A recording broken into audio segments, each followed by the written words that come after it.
Hi hello ನಮಸ್ಕಾರ ಸ್ನೇಹಿತರೆ. ಇವತ್ತಿನ ಸಂಚಿಕೆಯಲ್ಲಿ ಏನಾಗ್ತದೆ ಅನ್ನೋದನ್ನು ಕ್ವಿಕ್ಕಾಗಿ ನೋಡ್ಕೊಂಡು ಬರೋಣ ಬನ್ನಿ. ಇಲ್ಲಿ ಅಗ್ನಿ ಸಾಕ್ಷಿಯ ಗುಂಗಲ್ಲೇ ಮುಳುಗಿ ಹೋಗಿದ್ದಾರೆ. ಸಾಕ್ಷಿ ನಿಂತರು ಕೂತರು, ಸಾಕ್ಷಿ ಬಿಟ್ಟು ಬೇರೆ ಏನೂ ನೋಡ್ತಿಲ್ಲ ಅಗ್ನಿ. ಸಾಕ್ಷಿ ಯಾವುದೇ ಗುಂಪಲ್ಲಿದ್ರು ಬರೀ ಅಗ್ನಿ ಕಣ್ಗಳು ಸಾಕ್ಷಿ ಕಡೆನೇ ಚಾರ್ತದೆ. ಸಾಕ್ಷಿ ಮಾಡ್ತಕ್ಕಂಥ ಸಹಾಯ, ಸಾಕ್ಷಿ ಮಾತಾಡೋ ರೀತಿ, ಸಾಕ್ಷಿ ನಡ್ಕೊಳ್ಳೋ ರೀತಿ ಪ್ರತಿಯೊಂದು ಕೂಡ ಅಗ್ನಿಯನ್ನ ಇಂಪ್ರೆಸ್ ಮಾಡ್ತದೆ. ಹೀಗೆ ಸಾಕ್ಷಿಯನ್ನ ನೋಡ್ತಾನೆ ಪ್ರೇಮ ಜ್ವರಕ್ಕೆ ಜಾರ್ಬಿಟ್ಟಿದ್ದಾರೆ ಅಗ್ನಿ. ಅಗ್ನಿಗೆ ಪ್ರೇಮ ಜ್ವರ ಶುರುವಾಗಿದೆ. ಆದರೆ ಇಲ್ಲಿ ಜ್ವರ ಬಂದಿದೆ, ಚಳಿಯಲ್ಲಿ ನಡುಕ್ತಿದ್ದಾರೆ ಅಂತ ಹೇಳಿ ತಾತ ಬಂದು ಸಾಕ್ಷಿ ಹತ್ರ ಹೇಳಿದಾಗ ಸಾಕ್ಷಿ ಹೋಗಿದ್ದೆ. ಅಗ್ನಿಯನ್ನ ಮುಟ್ಟಿ ಎಷ್ಟು ಜ್ವರ ಇದೆ ಅಂತ ನೋಡೋಕೆ ಹೋದ್ರೆ ನನ್ನ ಟಚ್ ಮಾಡಬೇಡ ಅಂತ ಅಗ್ನಿ ದೂರ ಸರಿತಾರ. ಜೊತೆಗೆ ಯಾಕೆ ನೀವು ನನ್ನ ಕಡೆ ನೋಡ್ತಿಲ್ಲ, ಲಿಫ್ಟಲ್ಲೂ ಹಾಗೆ ಮಾಡಿದ್ರೆ ಈಗಲೂ ಹಾಗೆ ಮಾಡ್ತಾ ಇದ್ದೀರಾ ಅಂತ ಹೇಳಿ ಸಾಕ್ಷಿ ಕೇಳ್ತಿದ್ರೆ, ನಾನು ಯಾಕೆ ನೀನು ನೋಡಬೇಕು ಅಂದಾಗ ಆಗ ಬಿಟ್ಟಾಗೆ ನೋಡ್ತಿದ್ರಿ, ಅಂದ ತಕ್ಷಣ ಒಳಗೆ ನಾನು ನೋಡಿದ್ ಗೊತ್ತಾಗೋಗ್ಬಿಟ್ಟಿದೆ ಅಂತ ಅಗ್ನಿ ಅನ್ಕೋತಾರೆ.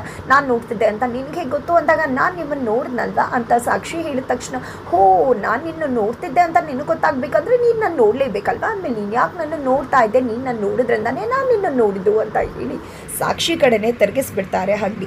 ಹೀಗೆ ಇಬ್ಬರು ಕೂಡ ಹಾಗೆ ಜಗಳ ಮಾಡ್ಕೋತಾರೆ. ಅಗ್ನಿ ಮತ್ತೆ ಸಾಕ್ಷಿಯನ್ನು ನೋಡಿ ಕಳೆದು ಹೋಗ್ತಾರೆ. ಮತ್ತೆ ಸಾಕ್ಷಿ ಅರವಿಂದ್ ಅವ್ರ ಜೊತೆ ಮಾತಾಡಬೇಕಾಗಿದೆ. ಆ ಒಂದು ಅಮಾಸ್ ಕಾಫಿ ಒಂದು ಫೈಲನ್ನು ತೊಗೊಂಡು ಅವರ ಮನೆಗೆ ಹೋಗಬೇಕಾಗಿದೆ. ಹಾಗಾಗಿ ಅವ್ರ ಮನೆಗೆ ಹೋಗೋ ಸಂದರ್ಭದಲ್ಲಿ HR ಬಂದಿದ್ದ, ಅಗ್ನಿ ಸರ್ ಸಾಕ್ಷಿಯವರು ನಿಮ್ಮ ಮನೆಗೆ ಹೋಗ್ತಿದ್ದಾರೆ ಸರ್, ಕರ್ಕೊಂಡು ಹೋಗಿ ಅಂದ ತಕ್ಷಣ ಅಗ್ನಿ ಕೆಂಡ ಕಾಡ್ತಾರೆ. ನಂತರ ಸಾಕ್ಷಿಯನ್ನು ತಮ್ಮದೇ ಕಾರಲ್ಲಿ ಕರ್ಕೊಂಡು ಹೋಗೋದಕ್ಕೆ ಮುಂದಾಗ್ತಾರೆ. ಅಲ್ಲೂ ಕೂಡ ಸಾಕ್ಷಿಯನ್ನು ನೋಡಿದೆ ಕಳೆದು ಹೋಗ್ತಿದ್ದಾರೆ. ಎತ್ತ ಕಡೆ ಯುವಿ ಬಳಿಗೆ ಬಂದಿರತಕ್ಕಂಥ ಮಂಜುಡಿ, ನೀನು ಖಂಡಿತವಾಗ್ಲೂ ಇಲ್ಲಿ ಸಾಕ್ಷಿ ಇಲ್ಲಿಗೆ ಬಂದಮೇಲೆ ಸಾಕ್ಷಿನ ಇಷ್ಟಪಟ್ಟಿದ್ದಲ್ಲ, ಮೊದಲೇ ಸಾಕ್ಷಿಯನ್ನು ಇಷ್ಟಪಟ್ಟು ಸಾಕ್ಷಿಗೋಸ್ಕರನೇ ಈ ಮನೆಗೆ ಬಾಡಿಗೆಗೆ ಬಂದಿತ್ತು ನೀನು ಅಂದಾಗ ಹೌದು ಅಂತ ಹೇಳಿ ತನ್ನ ಫ್ಲ್ಯಾಶ್ ಬ್ಯಾಕನ್ನು ಹೇಳ್ತಾರೆ.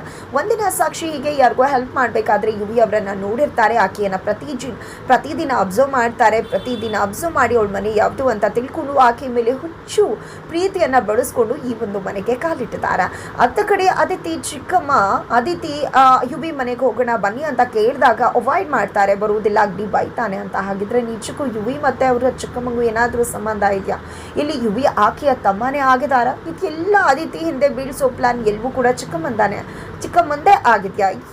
ಇದೇ ಇದ್ರ ಹಿಂದಿನ ರಹಸ್ಯ ಅನ್ನೋದನ್ನು ತಿಳ್ಕೋಬೇಕು ಅಂದರೆ ಮುಂದಿನ ವಿಡಿಯೋಗೆ ವೇಟ್ ಮಾಡೋದನ್ನು ಮರಿಬೇಕು.